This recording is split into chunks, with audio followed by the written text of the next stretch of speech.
Meus amores, bem-vindos. É com muito amor que eu trago aqui para o canal essa mulher que é pura inspiração, especialista em amor, que traduz nosso coração como ninguém, Paula Gicovati, escritora, roteirista. Ela acabou de relançar o primeiro livro dela, esse é um livro sobre amor. E hoje a gente veio falar sobre a impermanência no amor, que é o tema desse livro que eu devorei, Notas sobre Impermanência. Vou deixar o link dos dois livros no vídeo para vocês poderem também devorar essas palavras. Paula, muito, muito obrigada por estar aqui falando de amor e fazendo amor comigo. A gente já fala disso há tanto tempo junto, né? A gente já teve encontros tão importantes. Quando você me chamou, eu fiquei muito feliz. A gente já está se devendo esse encontro há um tempo também, né? Mas é o tempo do amor é esse, É, né? A gente precisa esperar um pouquinho e ele volta. Acho que esse é um gancho ótimo, porque no nosso imaginário a gente acha que quando encontra um amor e quando ele rola, ele tem que ficar e tem que ser para sempre, né? E até tem logo no final do livro você coloca a definição de impermanência.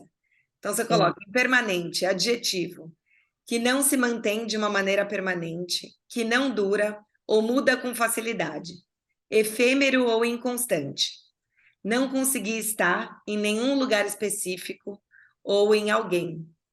E aí eu não sei como bate para você que está ouvindo esse nosso papo, mas para mim já dá aquele aperto de angústia, de solidão, ao invés da gente entender que a impermanência pode ser linda. Então eu queria primeiro te perguntar por que você teve vontade de escrever sobre uma história de impermanência do amor.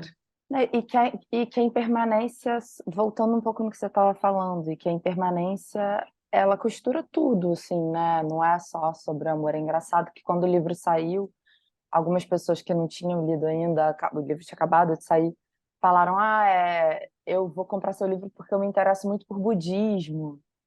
E o conceito do budismo de impermanência, eu não conheço o budismo, assim, nunca me aprofundei, né, em nenhum desses conceitos voltados para a religião, mas é engraçado quanto a impermanência é um tema que passa por tudo. Eu foquei no amor, que é o que eu faço, né?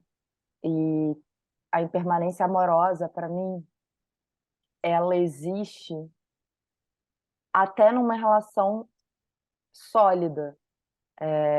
Quando você encara que o amor ele é impermanente, eu acho que isso pode trazer muita liberdade, inclusive em momentos de crise, confusões amorosas, assim, de você encarar o amor ou as fases como impermanentes, porque o amor não é um documento que você assina no primeiro dia e você vai sentir a mesma coisa pela mesma pessoa até o fim da sua vida, ou até o quanto aquele amor durar. As pessoas mudam.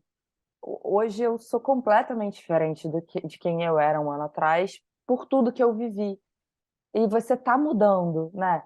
De novo, a impermanência. Você ser um ser impermanente dentro de uma relação amorosa demanda com que o outro também saiba dançar nessa impermanência, Né? E né? que a gente não leia todas as oscilações como presságio do fim, né? Definitivas. Eu brinco muito no canal que eu É, amaria mandar a conta da minha terapia para Hollywood, e eu acho que é muito simbólico mesmo, que todas as histórias de amor, agora um pouco a gente vê uma ou outra narrativa diferente, mas a gente foi criado com livros e com filmes que trabalham essa saga até o amor se concretizar. Então a sim, gente acompanha esse prólogo. E aí o Felizes para Sempre acaba quando a relação começa, quando o casamento começa, né? Quando o filho vem. E você não vê a manutenção do amor. sim. Parece que assim é uma grande turbulência e agora vai. E aí a gente É, lida com esses desencaixes, sempre com muito medo, com reatividade.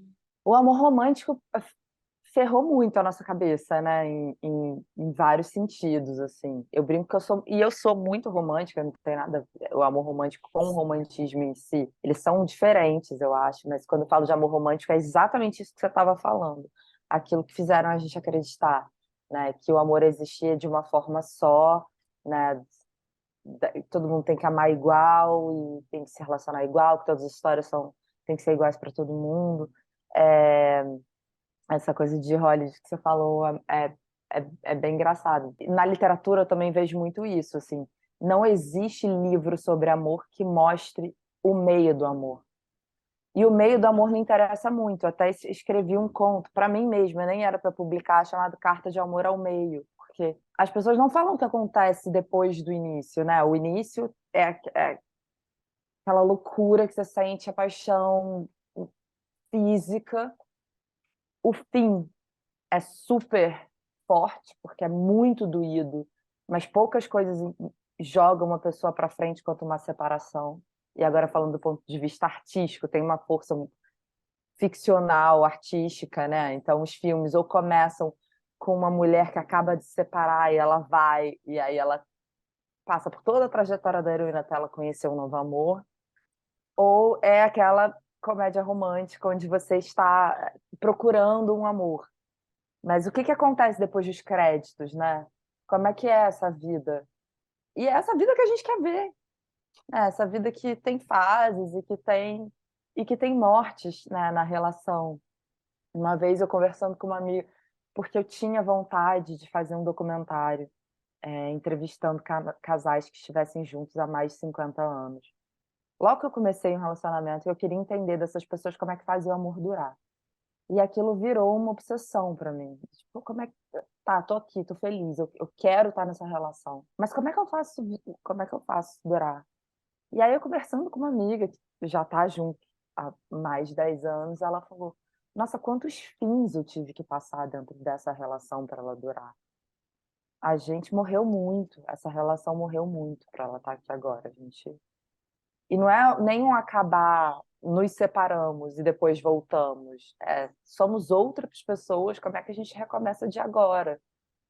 E aí eu entendi que não existe linearidade no amor. E É, cobrar isso do amor é muito injusto. do amor e da gente, né? Porque aí Da você não se gente, sente exato. suficiente, você quer atender uma demanda do outro que é oscilante, você quer se manter, né, numa dinâmica cristalizada. Eu tenho pensado muito na imagem do caleidoscópio, que a gente deveria pensar o amor como um caleidoscópio, que você vai mexendo aquelas peças e tem horas que a imagem está mais harmônica, tem horas que ela está desencontrada, que as peças ficam mais juntas, depois elas separam. Mas parece que a cada mudança a gente lida com essa angústia de meu Deus do céu. Então, será que isso significa uma morte desse amor? E não só uma reconstrução ou uma reinvenção? Eu acho que a gente tem que. É engraçado aquela metáfora horrorosa, né, da plantinha que você tem que regar. Acho que não é nem só isso, é questionar todo dia, assim, de tô feliz aqui, como é que eu tô? Não é para ser um questionamento cansativo, mas tô bem, tô aqui porque eu quero, sabe?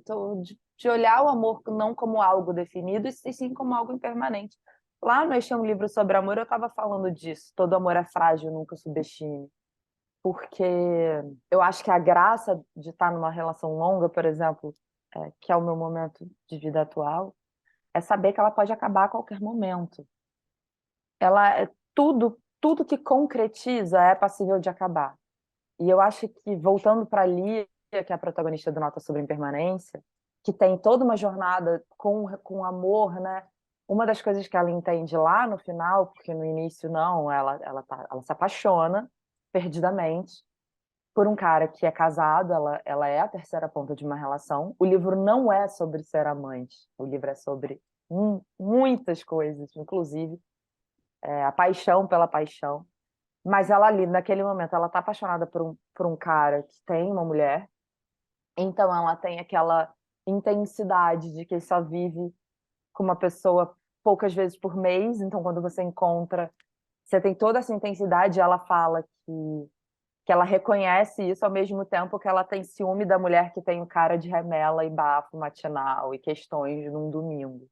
E aí, essa trajetória dali, ela vai se desenrolando, que ela vai, sente essa angústia, depois ela tem um movimento de rompimento com aquilo do chega, eu não aguento mais, eu não posso mais viver isso. Ela raspa as economias dela, ela vai morar em Barcelona. E aí ela começa a viver, e ela começa a estar com caras que são disponíveis para ela, caras muito legais, que não necessariamente é o que ela quer naquele momento, né? E ela também não vai estar ali só porque o cara é muito legal. E mandando cartas para esse cara em São Paulo como uma sereia, né? Que é o Otto, que é esse cara que era casado, que ela deixou aqui. Porque também não quer soltar aquela relação. Então ela vai mudando de ideia. A Lia, ela é uma mulher impermanente. Ela vai questionando muitas coisas nesse caminho, né? Inclusive de que talvez o amor não seja para agora. De que estar nesse formato de relação impermanente cabia na vida dela e era ótimo. O que eu acho lindo da trajetória da Lia, e acho que muitas de nós nos identificamos, é que muitas vezes a gente entende essa impermanência e lida com a dor da impermanência porque ela foi dada por algo externo. Então, nesse caso, ela era o terceiro elemento. Ou, de repente, é isso, você tá com alguém e a pessoa muda de cidade, a pessoa termina a relação.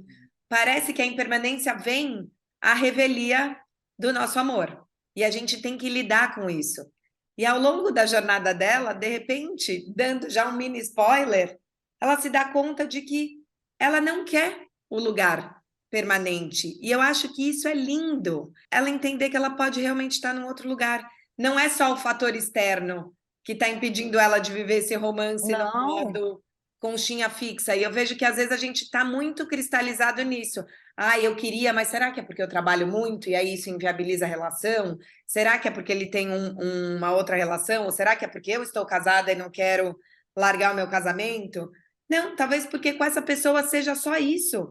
E eu não tenha que sim. querer largar o casamento, né? Como é que foi para você desenhar esse clique dela de talvez todo esse meu sofrimento pela impermanência dessa relação, hoje eu entendo que eu quero outra coisa, um outro querer que veio dela, né? Sim. É lindo isso que você falou, e eu nunca tinha parado para pensar nisso, porque a questão dali é um conflito interno, não é um conflito externo. O conflito externo ele acontece no início do romance quando ela se apaixona por um homem casado. Isso é um conflito muito concreto. Mas o que se desenrola a partir daí acontece completamente dentro dela. Tanto que eu falo, essa não é uma história de Otto e Lia, essa é a história de Lia. E, e o que eu sabia desde o início, e é o grande spoiler do livro, mas eu espero que as pessoas é, comprem mesmo assim. Eu sabia que ela não ia ficar com ele. Eu sabia que eles não ficariam juntos. E saber que eles não ficariam juntos me ajudou a ir construindo esse caminho dela. Eu queria que a Lia entendesse que não era o Otto e que talvez não fosse o amor naquele momento, assim. Talvez não é você, sou eu. E também queria que ela entendesse que ela tem uma paixão pela paixão, que ela tem paixão por estar apaixonada, e que a única forma de fazer aquela relação que ela amava não acabar era não deixando ela começar, de fato. Porque o que eu estava falando no início, o que concretiza pode acabar, tudo é passível de acabar. Eu acho que eu estou com meu parceiro de forma muito mais harmônica, sabendo que existe um risco um dia da gente se desapaixonar, da gente se apaixonar por outra pessoa, porque eu não tomo o amor como garantido, em momento algum, porque eu já tomei o amor como garantido e já perdi, assim, de formas surreais esse amor. Acabei Então, de ler um livro esses dias, que chama Relacionamentos, do Alain de Botton, da School of Life, e tem um trecho que ele fala exatamente isso. Ele fala: quando sabem que não possuem uma outra, as duas pessoas são extremamente cuidadosas para conquistar diariamente o respeito da outra. Saber que alguém pode nos deixar a qualquer momento não precisa ser apenas causa de insegurança e angústia, e sim um catalisador constante de uma terna apreciação. Que é isso que você está falando, que você está nossa, é vivendo. lindo. Depois você me manda isso, por favor. Manda. Porque é exatamente o que eu acredito hoje, assim, porque antigamente eu acho que eu já caí em muitas ciladas de relacionamentos ruins, vindas também um pouco dessa história do amor romântico, de que eu tinha que ficar na relação e de que lutar por uma relação que era horrível e horrível para mim e que me fazia mal e que me diminuía. Era o meu papel ficar ali e lutar por isso. Uma coisa é você consertar uma relação que você ama, que te faz feliz, e entender isso com um olhar impermanente. Pô, isso aqui é uma crise, isso aqui é um momento, isso aqui vai passar. Porque o todo disso aqui é legal, então isso merece que eu conserte. Outra coisa é você, de fato, sair de uma situação que não tá legal, sabendo que você não é obrigado a ficar. Mas o engraçado é que há uns anos eu estava fazendo pesquisa de roteiro de um programa que ia falar sobre relacionamento, e a gente estava fazendo muita pesquisa de números e dados. Aí a gente caiu numa pesquisa que falava que a coisa que as pessoas mais procuram numa relação é a gentileza. Não é o sexo, não é o tesão, não é a paixão, não é a beleza. É a gentileza. Que é isso que fala um pouco nessa fala do Alain de Botton, no finalzinho, né? De você saber que pode acabar, não traz o fatalismo, traz um cuidado. É do tipo, eu vou cuidar disso aqui. Eu vou ser gentil com essa pessoa. Porque assim o amor talvez dure. E te ouvindo falar sobre isso, do quantas vezes a gente se mantém em relações doídas só para negar a impermanência dela, eu penso o quanto a gente está presa, principalmente nós mulheres, a essa narrativa do desamor, né? De aguentar, ainda que a gente esteja recebendo muito pouco, o medo de ser largada, ou a frustração de ser a outra. E aí tem um trecho do livro que você fala assim: e isso de eu achar que todo relacionamento vai terminar mal, como terminou o meu com o Gabriel, na verdade é falta de coragem de viver um amor que pudesse ser diferente, que pudesse ser Uhum. até mesmo da forma que eu quisesse. Eu acho lindo isso, porque o quanto a gente conta as nossas narrativas amorosas e vai limitando as relações futuras, porque a gente teve términos terríveis com muitos Gabriéis nas nossas vidas, né? Sim, total. Assim, e o quanto a gente fica cínico quando terminam esses relacionamentos, né? Do tipo, meu Deus, eu não quero passar por isso nunca mais. Mas eu quero passar por isso, mas como é que eu passo por isso me protegendo, assim, de o que que é, como é o amor depois do amor, né? Como é que a gente se joga depois de ter se machucado. E eu acho que não tem jeito além de se jogar mesmo, assim, a gente é, tentar não cair na onda do cinismo quando a gente se machuca, não se endurecer. Eu sou super fã da Mônica Martelli, né? E já escrevi pro Homens São de Marte. Acho que a Mônica tá ali falando de amor há muito tempo. E ontem eu fui ver Minha Vida em Marte. E é engraçado que a Fernanda, né, essa personagem, nessa peça, ela se separa e aí ela passa pelo rapidinho ali pelos momentos da separação, né? Separa, aí descobre que o cara, nesse caso, tinha traído, aí, aí ela começa a querer pegar todo mundo, se vê em situações super insólitas, aí decide que ela tá de boa, aí o cara começa a namorar, e aí vem. Porque é uma montanha russa, né? A separação começa quando acaba. Não é uma coisa que finalizou e acabou. Não, tem toda uma história que começa nesse ponto final, né? E aí, no finalzinho da peça, e ela fala assim: Ah, tô saindo com um cara, e tô muito empolgada, tem só um mês. E aí, os meus amigos falam que para eu ir com calma, degrau por degrau, mas, cara, essa sou eu e eu nunca vou perder a capacidade de me apaixonar. E eu achei isso tão bonito, assim, que eu falo, cara, é isso. É Tem que muito viver. triste. É muito triste, você vai deixar de viver porque você vai deixar de comer um brigadeiro que um dia que te fez mal? É, e Quantos eu acho sabores a vida? quando você coloca, né, nesse trecho de que o amor podia ser até mesmo da forma que eu quisesse, eu sinto que quanto mais histórias de desencontros amorosos a gente acumula, se a gente não elabora elas, você se desautoriza a querer, ainda querer um amor que é um apaixonamento rompante, a querer um amor que seja doce. Você fala, será que eu posso? Ou não é melhor eu me contentar com menos? Daí você joga na conta da impermanência do mundo, assim, hoje Não, ninguém quer nada com nada, né? não, imagina, gente. A gente tem que amar, a gente tem que viver, a gente tem que lutar pelos nossos desejos. Mas tem um negócio aí, vai ser um pouco polêmica agora também. Às vezes eu acho que assim, a gente nunca. Tem uma expressão em inglês que eu acho muito engraçado, que é o settle for less, acho que é tipo ficar por pouco. que eu sou absolutamente contra, né? Que tem muitos lugares de carência, de eu vou, que nem você estava falando, tipo, eu vou ficar aqui porque não quero ficar solteira, ou eu quero ficar aqui porque eu tô, enfim, não sei se eu vou conseguir me apaixonar por outra pessoa, isso não. Mas quantas vezes a gente deixa de viver histórias legais porque aquela pessoa que a gente conheceu não cabe exatamente no nosso padrão imaginado, né? Muito. Não tica todas as caixinhas, assim, tipo, não é. E aí eu volto para o amor romântico que fez a gente acreditar. Não, tudo bem, claro que eu não acredito que um homem vai vir no cabelo, uma pessoa vai vir num cavalo branco me resgatar.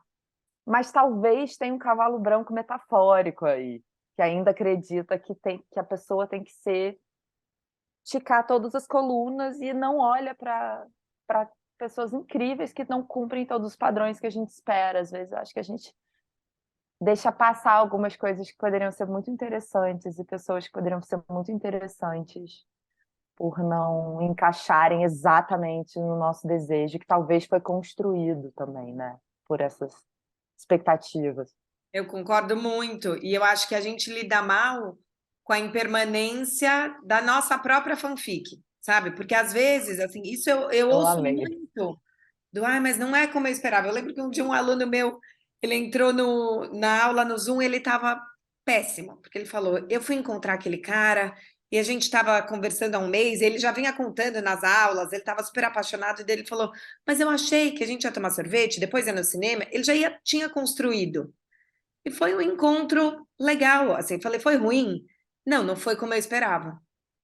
Então, por quê? Né? Por que que a gente espera também uma coerência, um atender das nossas expectativas, ou que o segundo ano de casamento seja igual ao primeiro e seja tão intenso, né? De novo, é o lidar mal com as oscilações do outro. O que que fica? Eu escrevi um texto um dia também de o que que fica depois do primeiro encontro morno, porque eu tô solteira há um tempo, né? E aí você quer que seja incrível, e você quer performar, e aí tem dias que assim o sexo é meio desencontrado e o papo não foi bom e um bebeu demais e dormiu no sofá.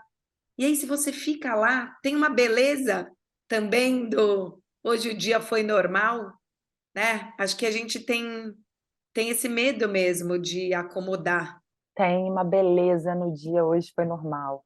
Tem total isso, que é quando você olha para o outro com suas impermanências e suas camadas, né? E tudo bem, hoje a gente não fez nada, ficou trocando ideias, às vezes o papo não encaixou, mas eu tô aqui, ó, dormindo aqui. Tem uma continuidade aqui porque a vida não vai oferecer o tempo inteiro essa emoção toda. E eu vou falar, tem um nível de paixão que eu, Paula, nunca mais quero sentir na vida, que é uma paixão que me adoece, que eu fico tão que eu não vejo mais nada e que eu já senti tantas vezes, assim, hoje aos 37 anos eu já consigo olhar para aquela paixão e falar assim, não quero mais. E não significa que eu não quero transar pra caramba e ser muito feliz e tá com frio na barriga, não tem nada disso, mas tem um nível de paixão que me adoeceu e que isso eu não quero mais para mim, não. E isso é muito legal porque assim, é a gente lidar com a impermanência dos nossos desejos e dos nossos querer. É isso, isso eu não quero mais. E entender, eu estava pensando também que agora, né, cada vez mais a gente está discutindo a não monogamia, o poliamor, o que que a gente vai fazer com os modelos de relação. E aí eu acho que às vezes, se a gente pensa na impermanência do outro, vem um pouco, tá, mas são essas pessoas que são super livres e que são desapegadas. E vendo até a trajetória da Lia, tem um lugar de eu posso mudar os meus quereres. Talvez hoje tudo que eu quisesse era a conchinha fixa e já planejar o Réveillon de 2024, e talvez amanhã eu queira mesmo algo mais fluido. Não necessariamente tem essa coisa de virei a chave e agora eu sou mais livre, mais libertina, mais moderna. E eu acho que às vezes a gente não entra em contato com a impermanência do nosso desejo e por isso vai tendo tanto medo da do outro, né? Será que agora está numa relação? Será que ele está interessado por alguém? Será que essa história vai acabar? Será que tem uma estagiária? Né? E será que eu tô interessada? Será que eu tô afim do meu estagiário?